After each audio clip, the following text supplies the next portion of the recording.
É o que nós pretendemos, termos um só Senhor, uma só expressão de fé e uma só expressão de batismo, tá bem? Então, no dia de hoje eu queria tratar sobre um assunto que é maturidade cristã. Esta é uma responsabilidade de todos nós. Ter maturidade não é privilégio de quem vai para o seminário estudar ou fez algum curso teológico. Ter maturidade é aquilo que nós precisamos desenvolver na nossa vida individual, porque é ela que vai nos livrar das mentiras e do engano. Nós podemos ser conduzidos para lugares que não é a verdade, que não é aquilo que Deus quer, se nós não estivermos alicerçados na palavra. Por isso é fundamental que a Bíblia seja o seu, vamos dizer assim, livro de cabeceira. Que nós tenhamos um momento constante de convivência com a Bíblia. Porque tem muitas vozes nos dias de hoje. Com as facilidades dos meios de comunicação e as redes sociais, você pode ouvir de tudo. Tem muita coisa boa nas redes sociais, mas também tem muita coisa ruim. Se você não tiver um gabarito, vamos dizer assim, você não sabe o que encaixa ou o que não está encaixado. Então, qual é o nosso gabarito? Qual é o nosso gabarito? Bíblia. Tudo que a gente está ouvindo, às vezes, está usando a Bíblia como referência. Mas será que está correto? Será que está certo? Eu só vou saber se eu for examinar com clareza aquilo que Deus tem escrito lá. Tá bem? Muito bem, vamos em frente. Não sei se você consegue ler comigo, mas se não, abra a sua Bíblia em Efésios capítulo 4. E hoje nós vamos refletir sobre esse trecho. E eu quero caminhar com vocês de uma maneira que eu acho importante quando nós estamos no nosso dia a dia. Então eu vou ler o trecho todo e depois a gente vai pelas partes, tá bem?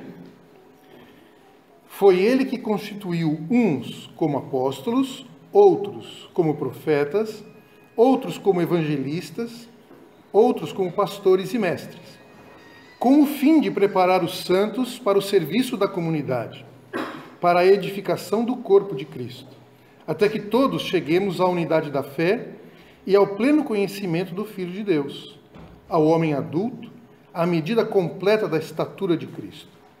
Assim, já não nos comportaremos como crianças que andam ao sabor do vento e das ondas.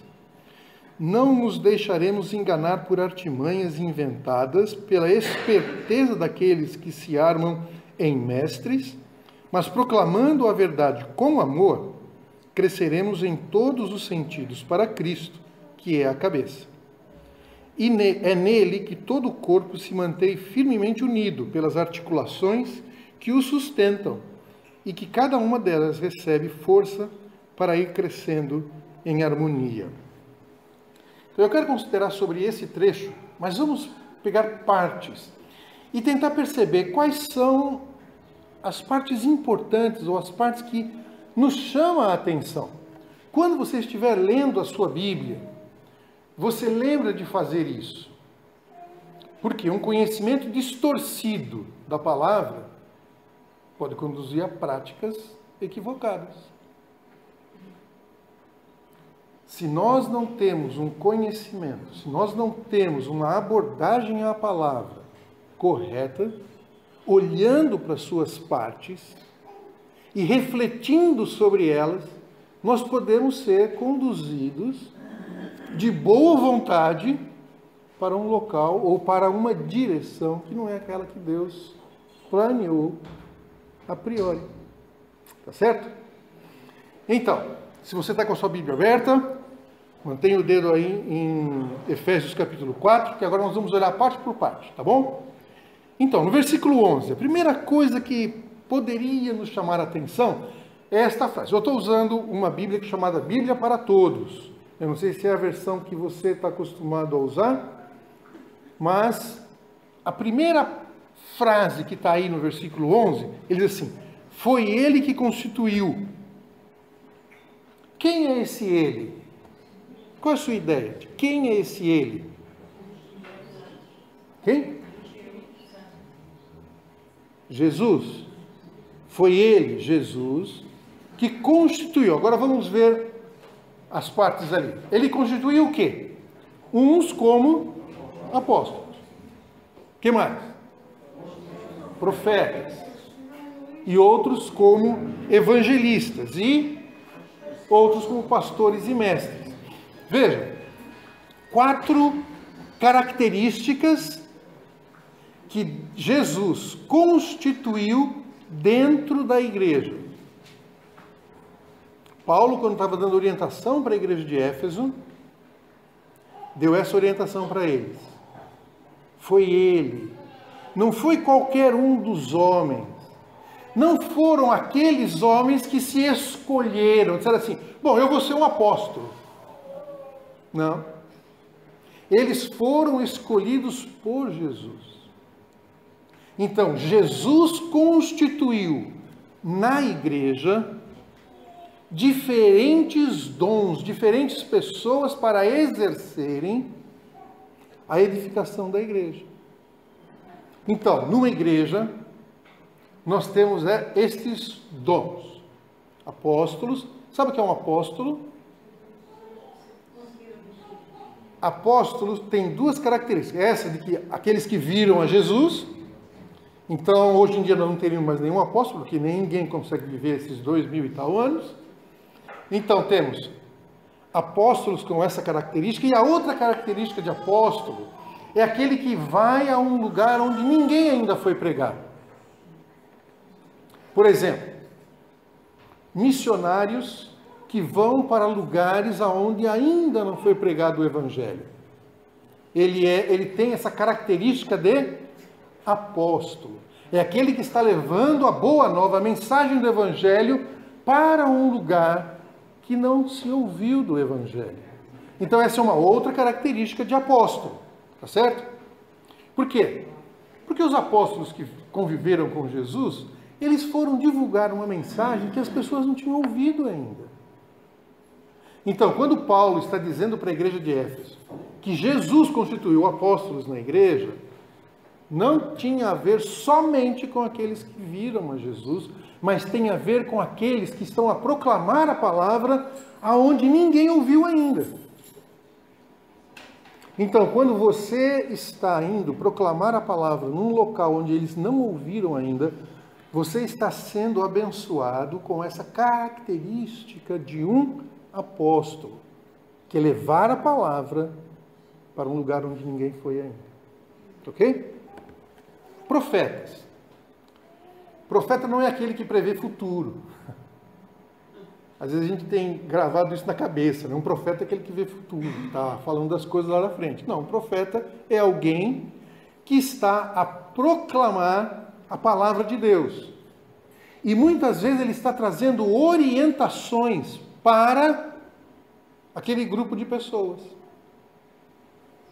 Então, profetizar é orientar as pessoas na palavra, na vontade de Deus. Não era isso que faziam os profetas, se a gente pensar no Velho Testamento? Quando o povo estava lá andando meio desviado da vontade de Deus, se levantava um profeta e relembrava qual era a vontade de Deus. Portanto, tratem de voltar. Se não voltarem, tem consequências. Então o profeta era alguém que estava alertando pessoas sobre tudo aquilo que precisava ser feito para obedecer a palavra. Ok? Evangelistas. Tem pessoas que têm uma facilidade enorme de falar de Jesus. Outros são mais acanhados, tímidos. Não quer dizer que um é mais importante do que o outro. São características. Eu costumo dizer assim, ilustrando características bem distintas, eu e a minha esposa, nós temos características bem distintas. Se ela entrar no elevador, tiver alguém ali no elevador, entre o resto do chão e o quinto andar onde a gente mora, ela vai falar de Jesus para essa pessoa. Parece que sai naturalmente. Comigo é mais complicado. Parece que tenho a língua travada, presa. Não é que eu tenho vergonha do Evangelho ou de Jesus, não tenho. Mas para colocar o assunto com a outra pessoa, então, às vezes, bom dia, como está? Tudo bem? Está tudo bem. Então, hoje está nublado o tempo, né? As coisas não vão caminhando muito bem hoje, como o dia. Né? Se for para dar uma aula é outra história. Mas o evangelista é aquele que tem, vamos chamar assim, tem comichão na língua. Ele não pode encontrar uma pessoa que ele já está abrindo uma oportunidade ou pensando num jeitinho de proclamar Jesus. Tem pessoas com essa característica. E tem pessoas que não têm essas características. Quem tem, use. E use muito. Está tendo uma feira aqui na cidade, né? Feira dos frutos, é isso? Se você tem uma característica de evangelista, meu amigo, vá lá. Fale de Jesus, aborde as pessoas, proclame. Faça, use o dom que Deus tem lhe dado para abençoar as pessoas. Tá bem? E outros são pastores e mestres. Aqui tem uma característica que nós pensamos que é mais importante e que é só exclusividade daqueles que foram para um seminário ou daqueles que foram ungidos pastores. Ok, existe isso sim. Pastor é alguém que cuida de um rebanho, por isso a ilustração de pastor. Pastor não é só aquele que ocupa o púlpito ou que foi para o seminário, ou que tem a função de pastor na comunidade. É um dom, cuidar de pessoas. Não tem momentos que você sente assim, estou sentindo falta de um irmãozinho aqui na igreja. Eu vou lá fazer uma visita. Sabe o que é isso? Pastorear, cuidar, saber como é que vai aquele irmão. O pastor está sempre atento com os olhos, olhando no rebanho. Como é que vai o rebanho? Será que tem alguma ovelhinha que está com muito carrapicho? Ele vai lá tranquilamente, afaga a ovelhinha e começa a tirar o carrapicho. Às vezes dói, né? Puxa o pelo. Né? Mas ele faz, ele cuida. Quando você estiver cuidando de alguém, você está exercendo uma atividade pastoral. Ai da igreja que só tem um pastor. Porque uma pessoa sozinha para cuidar do rebanho, quanto mais o rebanho cresce, mais difícil fica para o pastor. Então, queridos, se Deus tem lhe dado, tem lhe chamado para cuidar uns dos outros, você está exercendo uma atividade pastoral, de cuidado. Pode ser que você descubra lá na visita que você está a fazer, que a pessoa tem uma dúvida na Bíblia e você não sabe responder aquela pergunta. Não tem demérito nenhum. Você vai procurar um dos mestres da igreja para entender. E aí depois você volta lá e explica para a pessoa. Percebe o que é o cuidado pastoral? Não é responder a todas as perguntas, não é saber todas as coisas, é saber cuidar das pessoas. Tá bem? Então, foi Jesus que constituiu a igreja e ele colocou determinados dons na igreja para um fim. Vamos em frente. Com o fim de... Presta atenção em palavras desse tipo, quando aparecem no texto da Bíblia. A primeira foi, ele constituiu. E aí constituiu o quê? Com o fim de, tem um propósito. Ele não constituiu essas pessoas sem propósito. Tem um propósito. Então vamos ver o propósito. Para preparar os santos para o serviço da comunidade e para a edificação do corpo de Cristo. Estes dons, essas qualidades que Deus deu a você através do Espírito Santo, não foram feitas para você. Foram feitas com uma finalidade. Quem são os santos?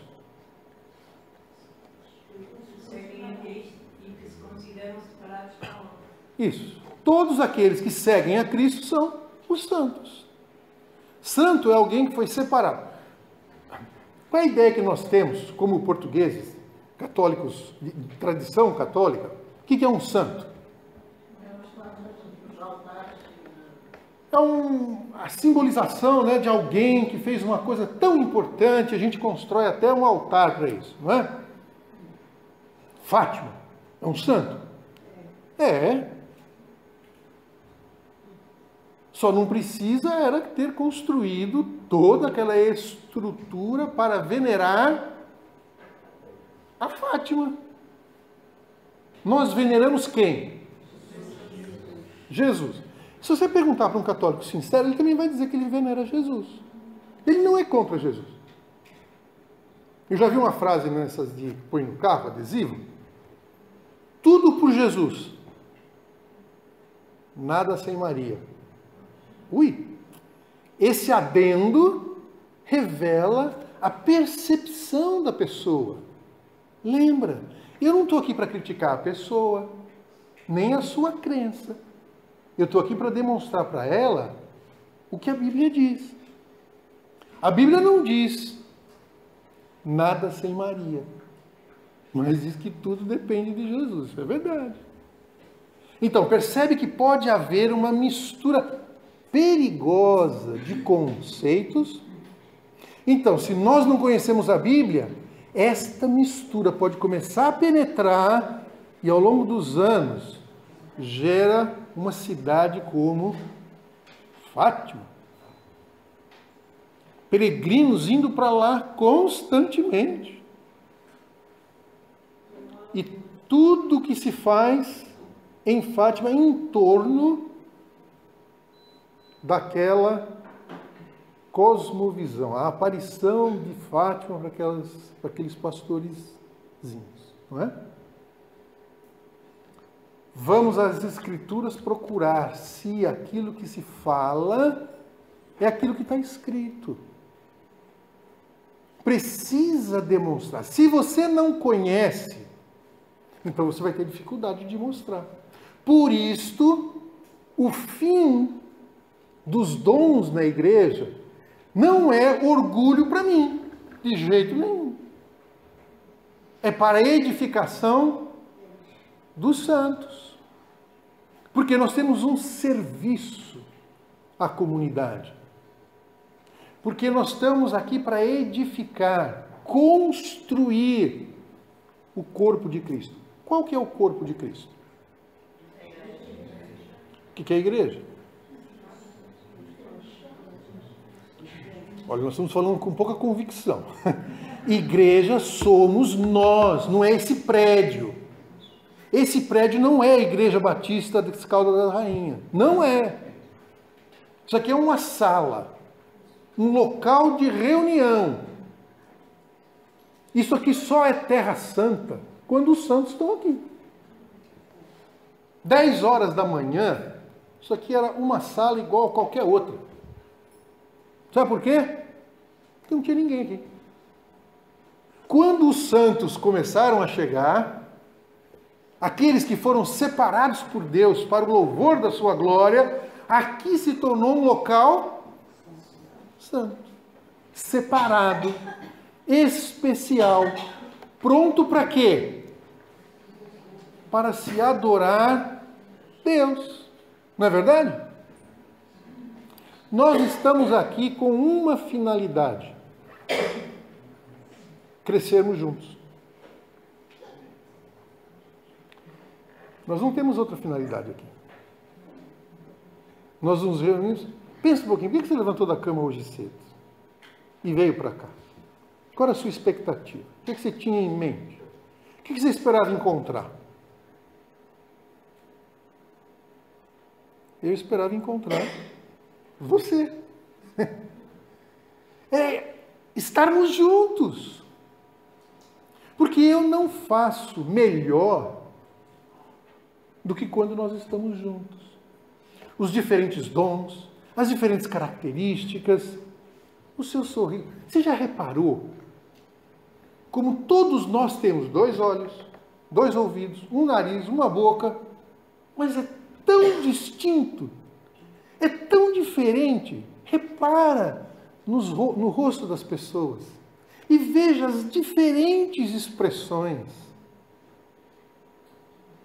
Um tem olho azul, outro tem olho castanho, outro tem olho verde. Tudo é olho.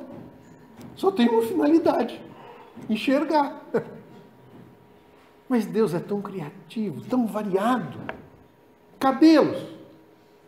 Alguns têm mais, outros têm menos, como eu. Né? Tão distinto. Um bem lisinho, outro encaracolado. Alguns já estão ficando branco. Outros a gente pinta de outras cores.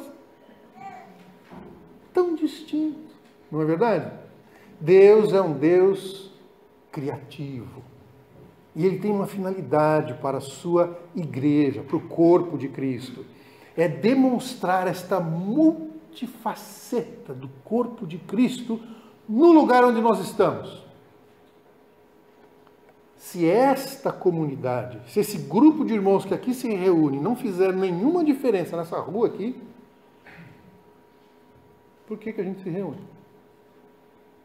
Se você não fizer diferença na rua onde você mora, qual é a diferença entre você e uma pessoa que não conhece a Jesus? Ele lhe deu dons. Use os dons que Deus lhe deu. E não fique dando desculpa. Ah, mas eu não sou evangelista, por isso que eu fico caladinho. Mas você não é evangelista, mas você sabe o que crê, não sabe? Se sabe o que crê, então fala. Pode ter vergonha. Pode estar acanhado. Pode ficar meio vermelhinho. Eu não fico vermelho, né? Porque com essa cor de pele eu não consigo ficar vermelho. Mas os branquinhos assim ficam vermelhos. Fala. Vive o evangelho. Se o teu vizinho souber de como você vive, ele pode observar, ele pode ver.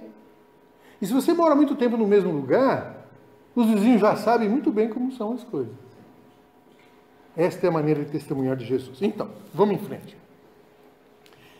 O versículo 13, até que todos cheguemos.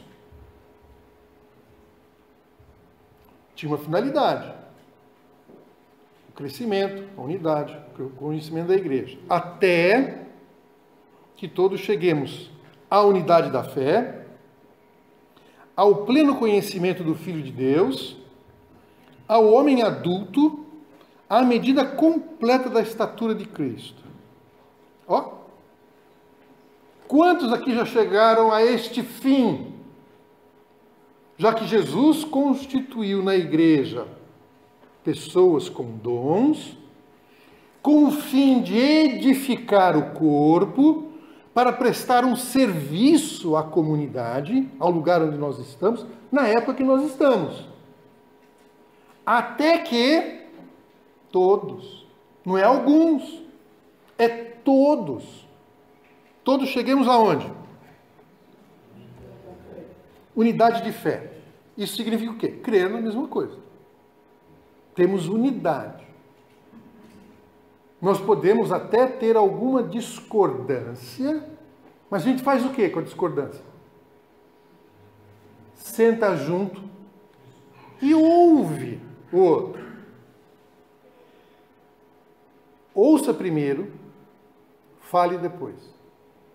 Sim, se for um diálogo assim vai ser ótimo. Ninguém fala, porque tem que ouvir primeiro. Não. Um de cada vez. Exponha aquilo que está no seu coração e esteja disponível para ouvir as considerações do outro. Às vezes muita discórdia, muita dificuldade acontece na vida da igreja, porque a gente não está disposto a ouvir. Olha, há uma diferença entre escutar e ouvir. Escutar é uma atividade mecânica. Você tem um aparelho aqui, auditivo. Sabia que um bebê tem o aparelho auditivo dele do mesmo tamanho, desde que ele nasce até que ele morre? Tem duas pecinhas, chamada martelo e bigorna. Esse é o nome técnico que deram para esses dois ossinhos. A criança já nasce com este osso no tamanho certo. Não vai mudar, não vai crescer. Ele pode crescer na estatura do corpo, mas esses dois ossinhos aqui dentro do ouvido não muda de tamanho. É ele que traduz o som, decodifica para a sua mente. Aí você pensa que está ouvindo este som, não é? Você está ouvindo a vibração do martelo na bigorna dando um sinal para o seu cérebro. Não é fantástico? Como Deus faz as coisas? Você podia imaginar isso? Olha, eu acho que eu teria uma dificuldade incrível de pensar numa coisa assim. Se esse ossinho tivesse que mudar de tamanho, coitado do bebê, ele já não ia ouvir direito. Então, desde que nasce, este aparelho auditivo funciona na perfeição. Então, esteja pronto para ouvir. E também esteja disponível para falar. Por quê? Porque todos e não alguns, precisam chegar à unidade de fé, pleno conhecimento do Filho de Deus. Como é que eu posso chegar no pleno conhecimento do Filho de Deus se eu não gastar tempo com Ele? Se não gastar tempo com o Filho de Deus, se você não gastar tempo com a palavra, que é onde o Espírito Santo lhe ajuda a compreender quem é o Filho de Deus, vai ser difícil. Uma pergunta daquelas retóricas, né? Você não precisa responder, só aqui na sua cabeça. Quantas vezes por ano eu leio os 4 evangelhos? O que são os evangelhos? É o registro da caminhada de Jesus na Terra, feita por 4 homens, com perspectivas diferentes. Mateus, João, andaram com Jesus, foram apóstolos. Marcos andou com Pedro. Então ele perguntava para Pedro, então, como é que é isso? Como é que foi estar com Jesus? E Pedro foi contando para ele e ele foi anotando. Então ele escreveu o Evangelho de Marcos, que é o retrato da vida de Jesus, registrado por Marcos, ouvindo Pedro. Mateus registrou porque ele estava lá, ao vivo e a cores. Lucas era um médico. E ele andou com Paulo, principalmente. E aí, sabe o que ele fez? Uma coleta das informações. Ele procurou ouvir todas as informações que tinham acerca de Jesus e colocar em ordem dos fatos. Então, se você quer saber como é que foram a ordem dos fatos da vida de Jesus, principalmente na vida que ele teve no ministério, comece lendo Lucas, porque foi isso que Lucas fez. João teve outra perspectiva. Mateus, Marcos e Lucas é considerado os evangelhos sinóticos. Quer dizer, eles são paralelos um ao outro. João não. João não escreve na mesma perspectiva do que Mateus, Marcos e Lucas. Ele escreveu com uma outra perspectiva. Ele estava querendo mostrar quem era Jesus, homem. Aquele discípulo amado. Então, há diferenças. Então, se você quer conhecer melhor Jesus, é bom que você gaste tempo com Jesus, conhecendo quem Ele é. Recentemente passou na televisão, na Rede Record, uma novela sobre Jesus, sobre a vida de Jesus. Muito interessante, mas aquilo ali não é teologia, tá bem? Ali era teatro, novela. Tinham coisas certas e tinham coisas que eram da imaginação do autor, não do Espírito Santo, do autor daquela novela, daquele seriado. Então ele construiu uma trama, uma série de coisas que não está na Bíblia. Mas era interessante para prender a atenção do público para assistir. E em muitos aspectos ele colocava lá o trecho da Bíblia que estava sendo falado. Então eu achei muito interessante. Mas, por favor, aquilo não é teologia. Não alicerce a sua fé desta forma. Volta para a palavra. Vai lá olhar. Então, até que todos cheguemos. Todos inclui você. Você tem que fazer uma avaliação da sua própria vida para perceber aonde você está em relação ao conhecimento de Jesus. Alguma vez você já fez um exercício para descobrir quais são os seus dons? Você sabe quais são? Ou sabe quais são os dons que Deus deixou à sua disposição para o serviço da igreja, para a edificação do corpo? Se você não sabe, é complicado você servir, não é? Olha, eu tenho alguma habilidade em mexer com madeira. É um hobby. Eu gosto. Mas eu não tenho toda a habilidade. Talvez para fazer um banco dessa natureza eu precisaria de mais do que ser um hobby. Para ser um marceneiro mesmo, ter os equipamentos corretos para poder fazer e deixar bem bonitinho, sentar todo mundo e não ficar com medo de cair. Mesma coisa para fazer um púlpito desse. Mas eu gosto de brincar com madeira, então faço lá minhas coisinhas com madeira. É uma habilidade. Eu não me meto a fazer um púlpito desse porque eu sei que eu não tenho as habilidades, nem as competências para fazê-lo. Mas ainda bem que tem marceneiros que tem. Então a gente contrata um marceneiro e faz, tá certo? Mas ele sabe o que está a fazer. Eu sou um curioso de mecânica. De vez em quando eu ouço um barulho diferente no meu carro, eu vou lá tentar perceber o que é. Quando eu abro a tampa do motor, eu fecho. Não percebo nada. É melhor ir atrás de um mecânico. Por quê? Porque ele sabe no que vai fazer. Não é verdade? Se Deus constituiu você como um dos integrantes para construir um testemunho para o seu nome através da vida da igreja, é bom que você saiba quais são suas competências. Para não se meter numa coisa que você não sabe.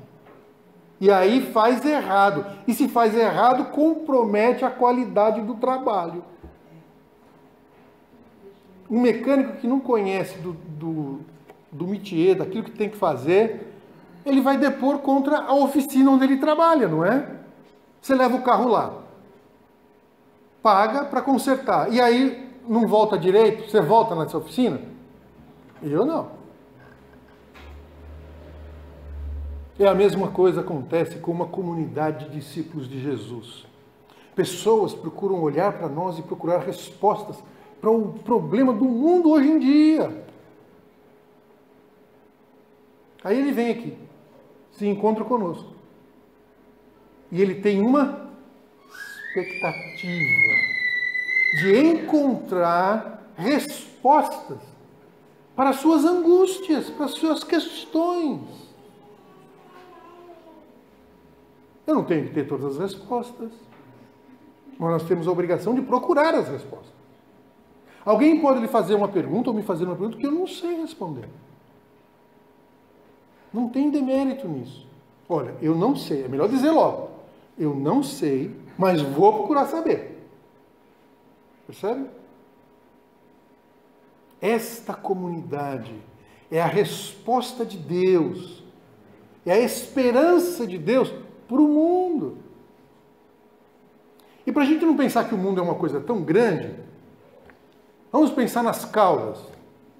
Esta igreja é a resposta de Deus para proclamar o Evangelho nas Caldas da Rainha. Ah, mas eu não moro nas Caldas, eu moro lá em Peniche. Tá bom. É a resposta de Deus para você pregar lá. Você pode vir aqui ser edificado. Entende? Usufruir dos dons uns dos outros.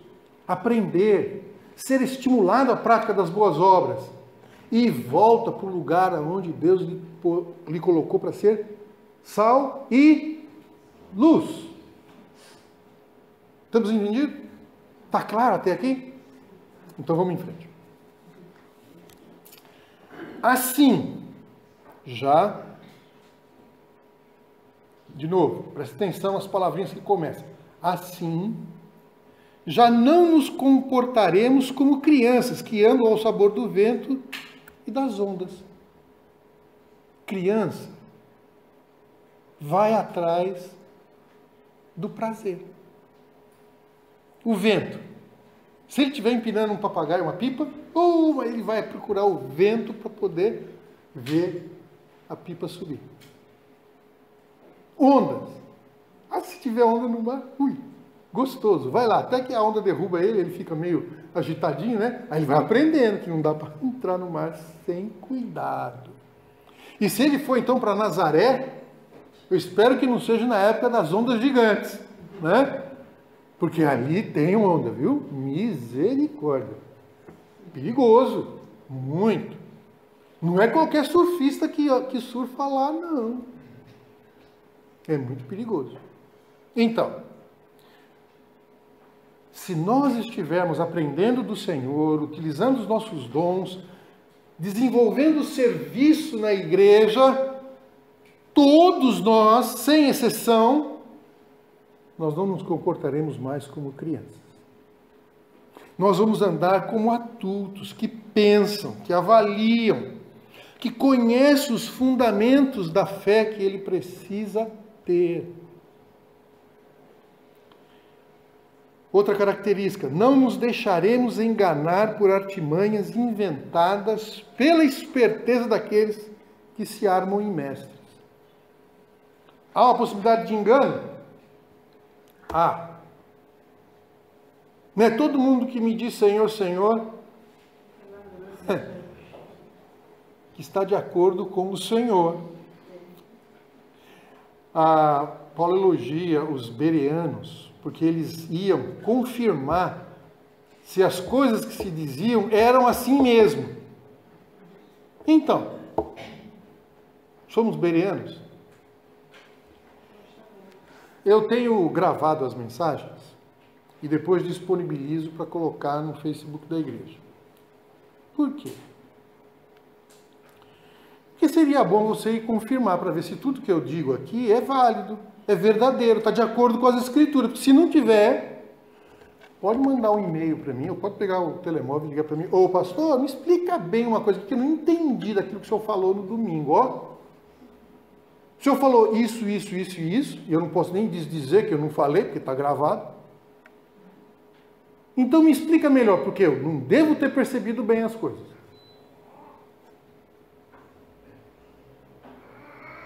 Nós estamos aqui para edificar um ao outro, para que todos significa todos. Não tem ninguém aqui que está de fora. Ninguém. Para não dizer que não tem ninguém, talvez eu vou deixar de fora os bebês, tá bem? Porque ainda eles não têm a compreensão. Apesar deles terem ouvido, eles ouvem, mas ele não escuta. Percebe a diferença que eu estou tentando fazer? Ouvir é uma atividade mecânica. Escutar é uma atividade intelectual. Escutar é muito mais difícil do que ouvir. Às vezes alguém lhe pergunta, está me ouvindo? Estou. E eu não estou mentindo. Estou a ouvir. Se eu estou a escutar é outra história. Então aprenda a perguntar. Você está me escutando? Estou. O que eu falei? Porque aí não é uma atividade mecânica, é uma atividade intelectual. Você tem que repetir. Não é isso que você faz com as crianças? Quando você está ensinando uma criança, você dá uma ordem para ela, o que você diz? Entendeu?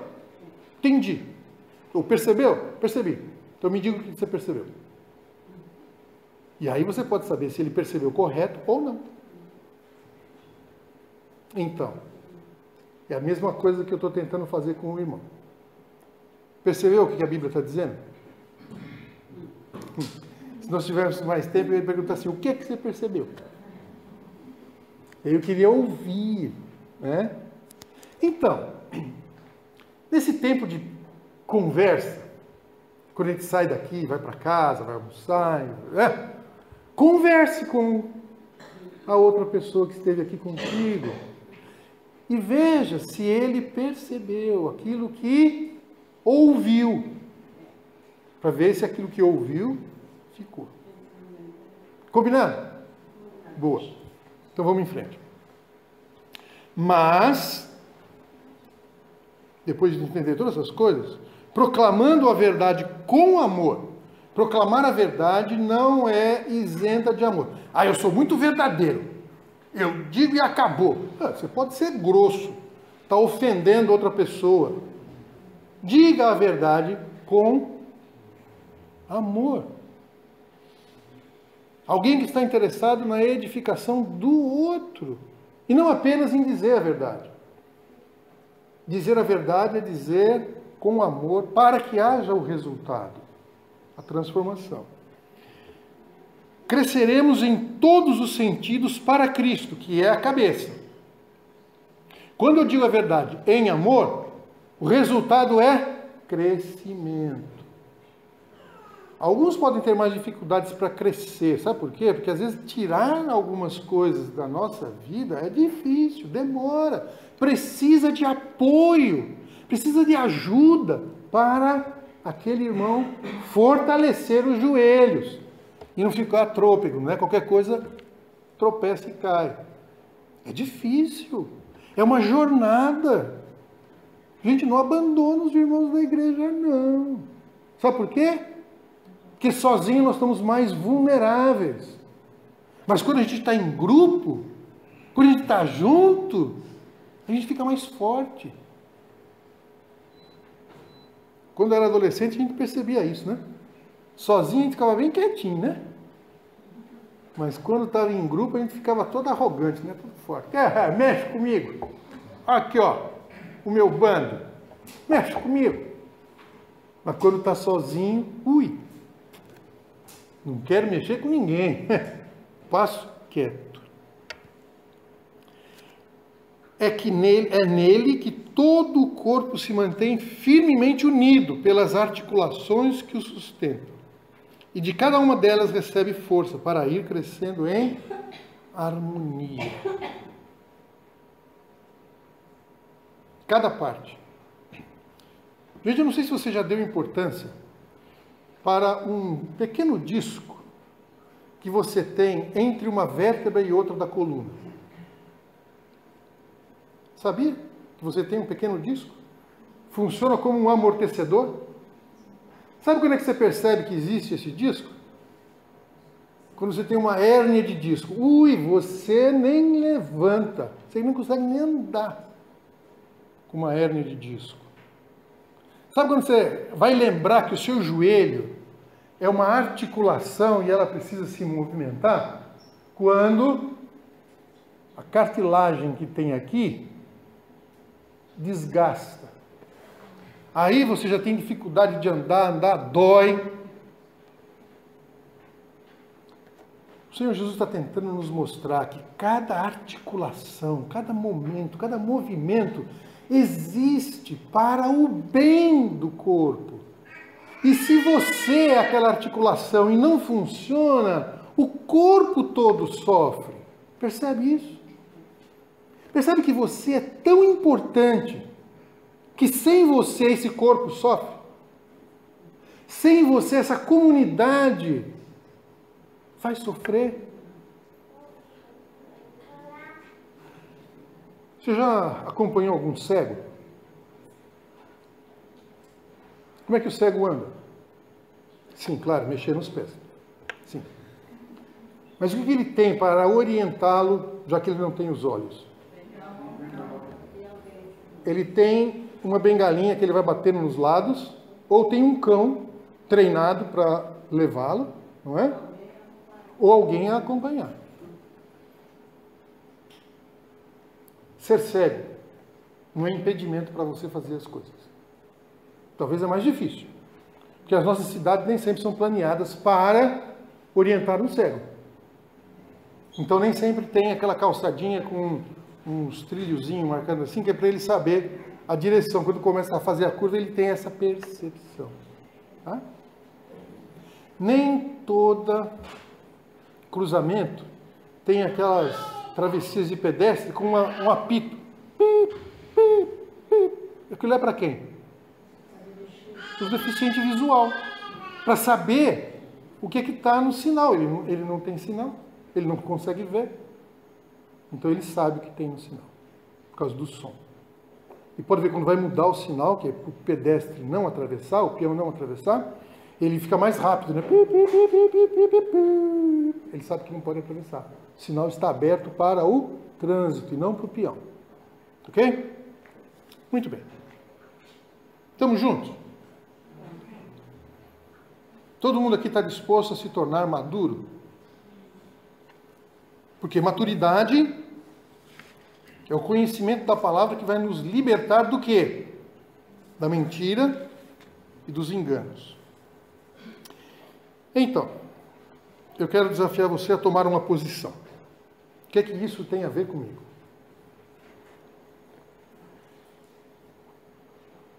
O que é esse texto? Quais são as coisas que foram faladas aqui? Tem a ver contigo. Vamos ver. Eu dei uma sugestão. Porque o conhecimento correto da palavra me livra de práticas equivocadas. Então, se olhar para Efésios 4, tem alguma mensagem para mim? Uma delas é essa.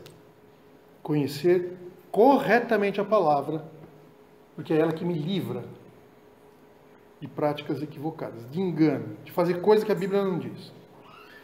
Eu quero desafiar você a tomar um compromisso. Qual é o compromisso? O compromisso diz o que é que eu vou fazer. O que é que eu vou fazer? Então, uma coisa é escutar, outra coisa é ouvir. Então, se você ouviu, é bom que você tome alguma posição. É sua, não é minha. Cada um vai ter que tomar posição para si. Eu estou dando uma sugestão. Diz assim: priorizar o estudo da palavra na minha vida. Eu quero priorizar o estudo da palavra na minha vida. Você quer?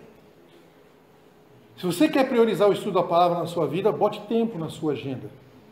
Reserve tempo para estudar. E mais uma coisa que eu quero deixar de ajuda: é deixar de arrumar desculpas para não investir tempo no conhecimento da Bíblia. Às vezes a gente tem desculpa. Estou tão cansado. Cheguei tarde. O trabalho hoje foi muito duro.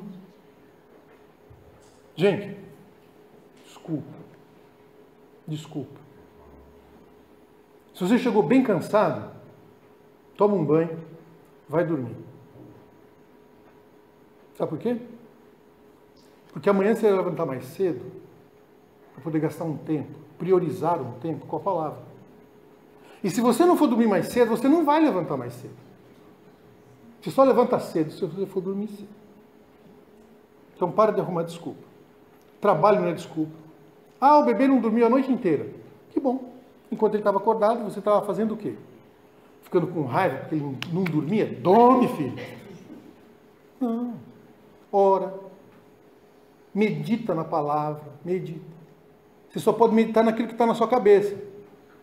Tem alguns cartõezinhos com versículos da Bíblia para você repetir enquanto o bebê está lá, sem dormir à noite.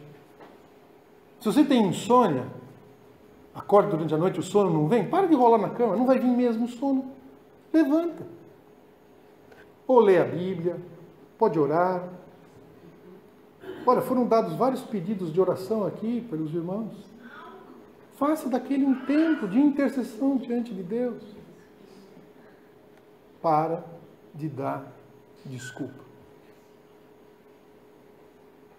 Gaste, priorize tempo com a palavra de Deus. Combinado? Deus te abençoe e te dê uma semana rica de reflexão na palavra de Deus. Tá bem? Amém.